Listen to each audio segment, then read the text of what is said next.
Pentingnya berpikir kritis dan berdemokrasi dalam Islam.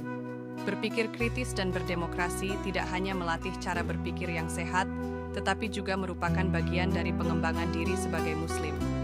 Dengan berpikir kritis, kita dapat menghindari kesalahpahaman, dan melalui prinsip-prinsip demokrasi seperti musyawarah, kita membangun masyarakat yang harmonis. Memaknai kritik di dalam demokrasi. Dalam demokrasi, setiap orang memiliki hak untuk memberikan kritik terhadap siapapun, termasuk pemimpin negara, pejabat, dan tokoh masyarakat. Kritik sebaiknya disampaikan dengan cara yang sopan dan tidak menyerang pribadi, tetapi sebagai evaluasi yang logis dan analitis untuk memperbaiki kebijakan. Meskipun demikian, ada orang yang memandang kritik sebagai bentuk kebencian, padahal kritik bertujuan untuk perbaikan dan pembaruan. Kritik dalam demokrasi penting untuk mencegah kekuasaan menjadi otoriter, tetapi juga perlu diatur agar tidak melemahkan pemerintahan. Solusi tengahnya adalah musyawarah, yang merupakan nilai kearifan dalam menyelesaikan masalah. Dalam sejarah, musyawarah sudah diajarkan dalam Islam dan menjadi bagian dari budaya Indonesia, tercermin dalam sila keempat Pancasila, kerakyatan yang dipimpin oleh hikmat kebijaksanaan dalam permusyawaratan dan perwakilan. Membaca Quran Surat Al-Imran, Juz 3, ayat 190-191, dan Quran Surat Al-Imran, Juz 3, ayat 159. Ayat-ayat berikut ini berisi pesan-pesan mulia tentang berpikir kritis, tafakkur, dan demokrasi, syura, musyawarah. Inna fi khalqis samawati wal ardi wa ikhtilafil laili wan nahar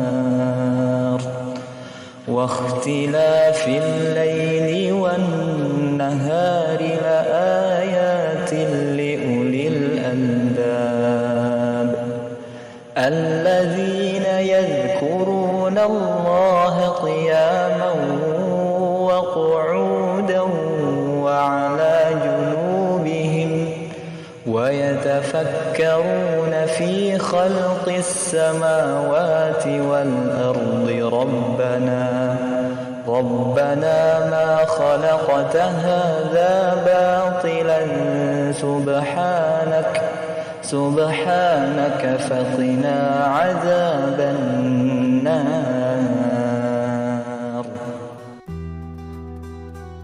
Artinya, sesungguhnya pada penciptaan langit dan bumi dan pergantian malam dan siang terdapat tanda-tanda kebesaran Allah bagi orang yang berakal, yaitu orang-orang yang mengingat Allah sambil berdiri, duduk, atau dalam keadaan berbaring, dan mereka memikirkan tentang penciptaan langit dan bumi, seraya berkata, "Ya Tuhan kami, tidaklah Engkau menciptakan semua ini sia-sia, Maha Suci Engkau, lindungilah kami dari azab neraka." Quran Surat Al-Imran ayat 190-191. فبما رحمة من الله لنت لهم ولو كنت فظا غليظ القلب لانفضوا من حولك فاعف عنهم واستغفر لهم وشاورهم في الأمر فإذا عزمت فتوكل على الله إن الله يحب المتوكلين.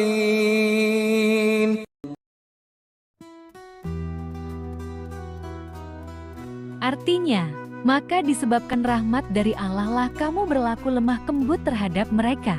Sekiranya kamu bersikap keras lagi berhati kasar, tentulah mereka menjauhkan diri dari sekelilingmu.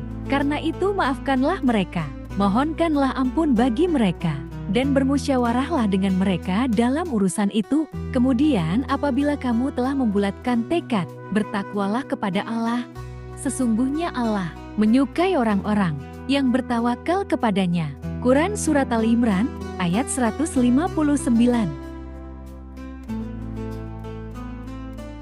Menelaah tafsir Quran Surat Al-Imran Juz 3, ayat 190-191, dan Quran Surat Al-Imran, ayat 159.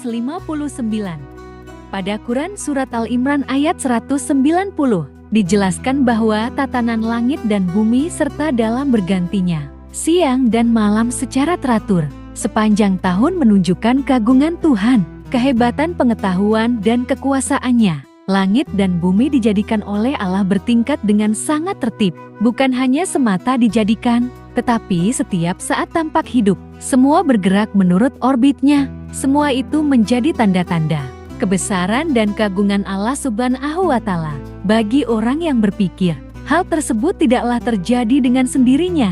Pasti ada yang mengaturnya, yaitu Allah Subhanahu wa Ta'ala. Sementara itu, Quran Surat Al-Imran ayat 191 memberikan penjelasan pada orang-orang yang cerdas dan berpikir tajam. Ulul albab, yaitu orang yang berakal, selalu menggunakan pikirannya, mengambil ibrah, hidayah, dan menggambarkan keagungan Allah.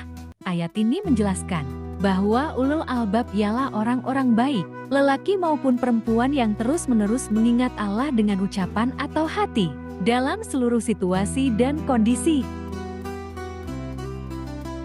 Secara singkat, Quran Surat Al-Imran ayat 159 menyebutkan secara berurutan untuk dilakukan sebelum bermusyawarah, yaitu sebagai berikut. 1.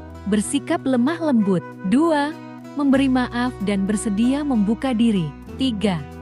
Memohon ampunan Allah Subhanahu wa Ta'ala. 4. Mengutamakan musyawarah untuk mufakat dalam menyelesaikan setiap urusan. 5. Apabila telah dicapai suatu kesepakatan, semua pihak harus menerima dan bertawakal, menyerahkan diri dan segala urusan kepada Allah Subhanahu wa Ta'ala. Dan Allah mencintai hamba-hambanya yang bertawakal.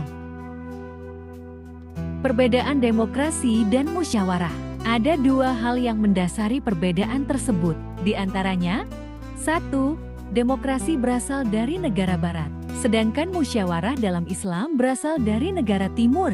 2. Pengambilan keputusan dalam sistem demokrasi lebih menekankan pada suara terbanyak, sedangkan keputusan musyawarah diambil berdasarkan kesepakatan dan kesepahaman bersama, walaupun pendapat berasal dari sekelompok tokoh masyarakat. Namun terlepas dari dua pemahaman tersebut, demokrasi dan musyawarah memiliki tujuan yang sama, yaitu menghasilkan keputusan yang dapat diterima oleh setiap kalangan mayoritas dan kalangan minoritas. Makna yang terkandung dalam musyawarah. 1. Setiap manusia memiliki kedudukan, hak, dan kewajiban yang sama. 2. Setiap orang tidak boleh memaksakan kehendak kepada orang lain. 3.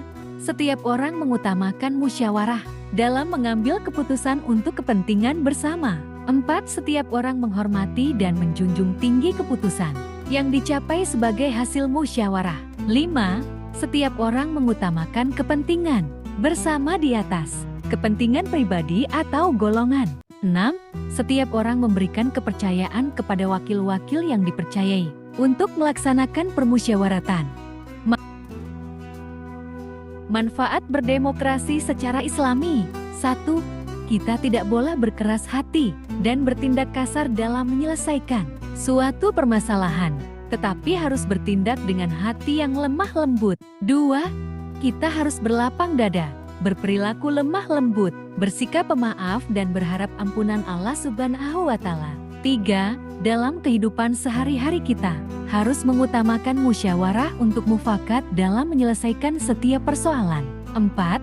Apabila telah tercapai mufakat, kita harus menerima dan melaksanakan keputusan musyawarah. 5. Kita selalu berserah diri kepada Allah Subhanahu wa Ta'ala sehingga tercapai keseimbangan antara ikhtiar dan berdoa. Kesimpulan, pentingnya berpikir kritis dan berdemokrasi dalam Islam sebagai landasan bagi individu untuk mengevaluasi, memberikan masukan, dan mencari solusi atas masalah kehidupan.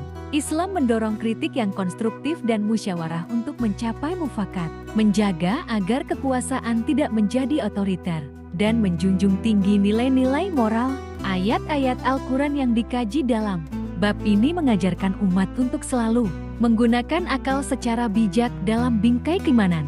Berpikir kritis dan berdemokrasi adalah keterampilan esensial yang harus dijalankan dengan adab, kebijaksanaan, dan prinsip-prinsip Islami demi kehidupan yang lebih harmonis dan bermartabat.